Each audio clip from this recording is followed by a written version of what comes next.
2 মাসের একটি শিশু বাচ্চা, দুধের বাচ্চা। এই বাচ্চাটাকে পারিবারিক একটা জেরকে কেন্দ্র করে তার নিজের চাচি এই শিশু দুধের 6 মাসের বাচ্চাটার পাকে ভেঙ্গে চুরমার করে দিল। বন্ধুরা আমার, একটা নিষ্পাপ মাসুম বেগুনা বাচ্চা পারিবারিক সূত্রকে কেন্দ্র করে দিয়ে নিজের চাচি তার ঘুমন্ত অবস্থায় বাচ্চাটার পাকে মস্কাই দিল। গোটা নেট দুনে গোটা দুনিয়া ভাইরাল হয়ে গেছে। যারাই দেখেছে তারাই শুধু প্রতিবাদ আর ঘৃণা জানিয়েছে, আর 2 ফোঁটা মানবিক কারণে চোখের পানি ফেলিয়ে দিয়েছে। একটা পারিবারিক কেন্দ্রের কারণে তাদের দ্বন্দ্ব থাকতেই পারে। একটা মাসুম বেগুনা বাচ্চার কি অপরাধ? এ বাচ্চাটা তো বেগুনা, এ বাচ্চাটা তো কোনো মাসুম।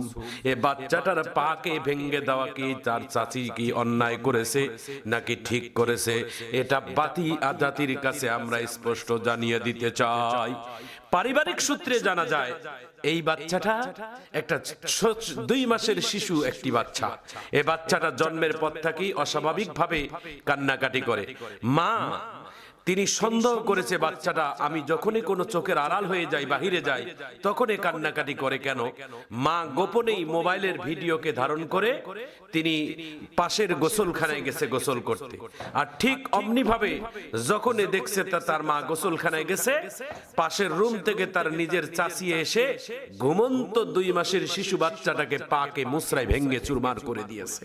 প্রিয় ভাইয়েরা আমার, একটা মাসুম বেগুনা বাচ্চার সাথে কেন এত অন্যায়, কেন এত অবিচার হচ্ছে? এই বাংলাদেশে, আমাদের এই দেশের মধ্যে কেন এত অবিচার হচ্ছে? এমন অন্যায় কেন? এই ফুটন্ত গোলাপ, ফুটন্ত ফুলের মতো একটা মাসুম বেগুনা বাচ্চার সাথে কি এমন দুশ্মনী? তোমাদের দুশ্মনী যদি করতে হয় বড়দের সাথে করেন, পারিবারিক ভাবে করেন। মাসুম বাচ্চাটার কি এমন অন্যায়?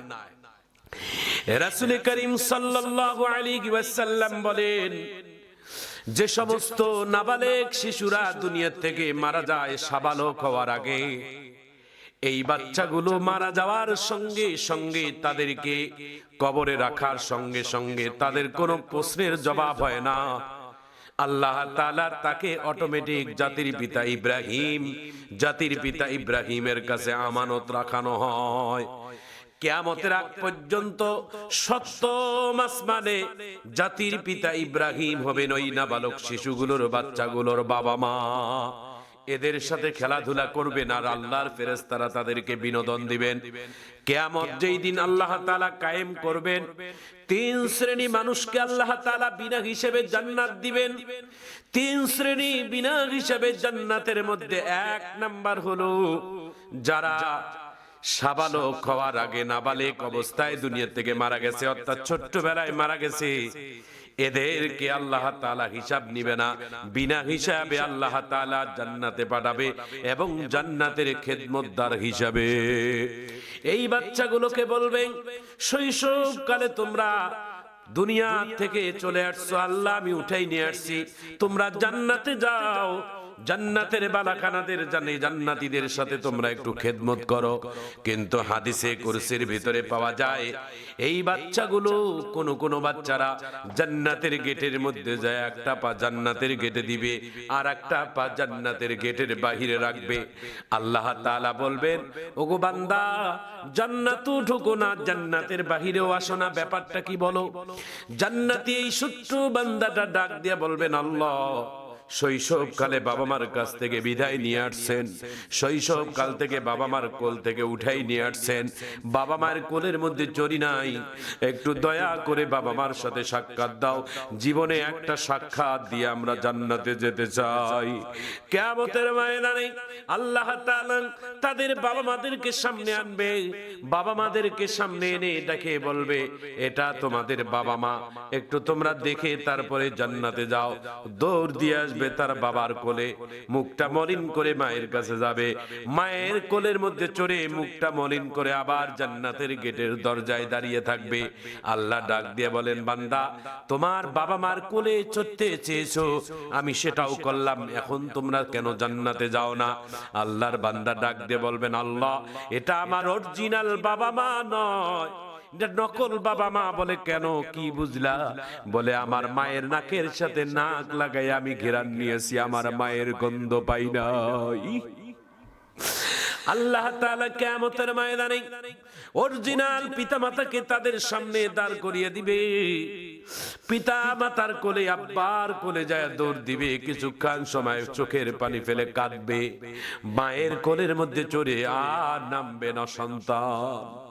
মায়ের কোলে চড়ে বলবেন, আল্লাহ, শৈশবকালে আমার মায়ের কোল থেকে আলাদা করে নিয়েছো, শৈশব কোলে বলে আমার বাবার কোল থেকে তুমি আলাদা করে নিয়েছো। মা বাবার কোল থেকে যদি না নিতা, তৃপ্তি করে মা বাবার কোলে থাকতাম, আল্লাহ তুমি দয়া করে আমাকে জাহান্নামেও যদি দাও দাও, কোনো আফসোস নাই।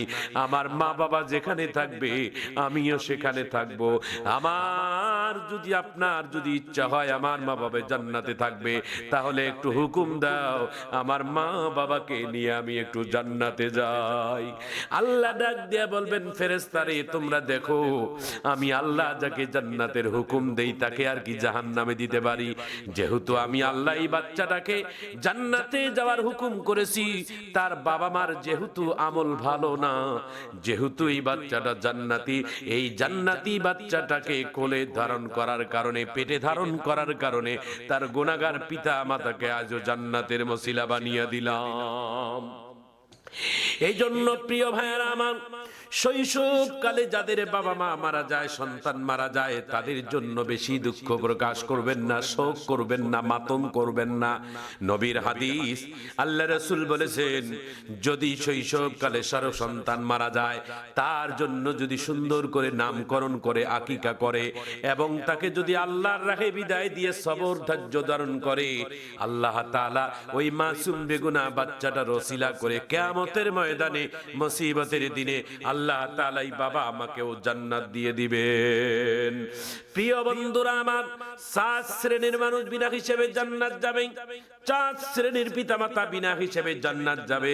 তার মধ্যে 1 নাম্বার হলো শৈশবকালে যাদের সন্তান মারা যায়, তারা যদি সন্তানের আকিকা করে, নামকরণ করে এবং ধৈর্য ধারণ করে, তাদের পিতামাতা জান্নাতি। 2 নাম্বার হচ্ছেন শহীদের পিতামাতা, যারা আল্লাহর রাস্তায় জীবন দিয়ে দেয়, শহীদের পিতামাতাকে আল্লাহ তাআলা কিয়ামতের ময়দানে জান্নাত দিয়ে দিবেন।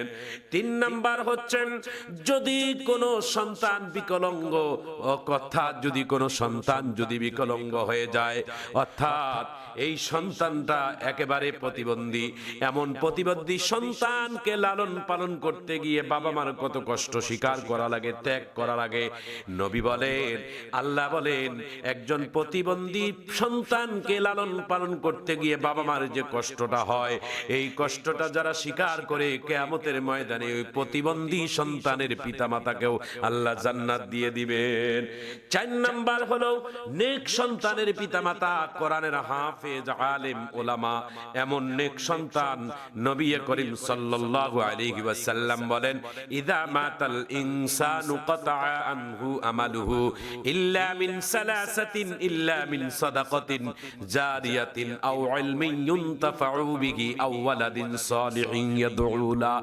3 শ্রেণী মানুষের নেক আমলের দরজা কিয়ামত পর্যন্ত বন্ধ হবে না। তার মধ্যে একটা নেক সন্তান, যারা পৃথিবীতে নেক সন্তান রেখে যাবে, কিয়ামত পর্যন্ত আল্লাহ তাআলা তার বাবা মার কবরের মধ্যে একটা সদকায়ে জারিয়া পৌঁছাইয়া দিবে। ভাইয়েরা আমার, বন্ধুরা আমার, দুঃখজনক ঘটনা হলো বাংলাদেশের নরসিংদী জেলার একটা পারিবারিক সূত্র কেন্দ্র করে 2 মাসের একটা শিশুর দুধের বাচ্চা, নিষ্পাপ মাসুম বাচ্চা, একটা নিষ্পাপ নিষ্কলঙ্ক দুধের বাচ্চা, মা তার সন্তানকে বিছনার মধ্যে শুয়াই রেখে গোসলখানায় গেছে গোসল করার জন্য। পাশের রুম থেকে পারিবারিক সূত্রকে কেন্দ্র করে নেই বাচুন 2 মাসের শিশু বাচ্চাটার পাকে ভেঙে দিয়েছে। এটা কেমনে করে নেট দুনিয়া ভাইরাল হয়ে গেছে। আমার ভাইজান, আমার বন্ধুগণ, যারাই এই দৃশ্যটা দেখেছে তারাই চোখের পানি ফেলে কেঁদেছে, কেনই কাঁদবে না? একটা জান্নাতের মতো একটা নিষ্পাপ মাসুম বেগুনা বাচ্চাটার কি অপরাধ ছিল যে অপরাধের কারণে এই বাচ্চাটার পা ভেঙে দিল? এই দুধের বাচ্চাটার না জানি কত কষ্ট হয়েছে, কত কান্না করেছে, মায়ের বুকটা ফেটে গেছে। যারাই এই দৃশ্য দেখেছে, যারাই ভিডিও দেখেছে, তারাই চোখের পানি ফেলেছে। আবার ভাইজান, আমার বন্ধুগণ, দুনিয়ার মানুষগুলো কেন যেন ধীরে ধীরে অমানুষে পরিণত হয়ে যাচ্ছে। পারিবারিক দ্বন্দ্ব থাকতেই পারে, তার জন্য যে প্রতিশোধ নিতে হবে এই বাচ্চাটার উপরে এমনটা নয়। ঝগড়া বিভেদ থাকতেই পারে, তার জন্য বিচার আছে, আদালত আছে, আইন আছে, আদালত আছে, সেখানে যান। একটা মাসুম বেগুনা বাচ্চার উপর আপনাকে প্রতিশোধ নিতে হবে। এরকম নিষ্ঠুরতা আমরা দুনিয়াতে কোনোদিন দেখি নাই, জাহিলি যুগেও আমরা দেখি নাই। আমার ভাইজান, আমার বন্ধুগণ, দৃষ্টান্তমূলক তার শাস্তির কামনা করি। আল্লাহ তাআলা তাদেরকে হেদায়েতের বুঝ দান করুন। জোরে বলেন আমিন।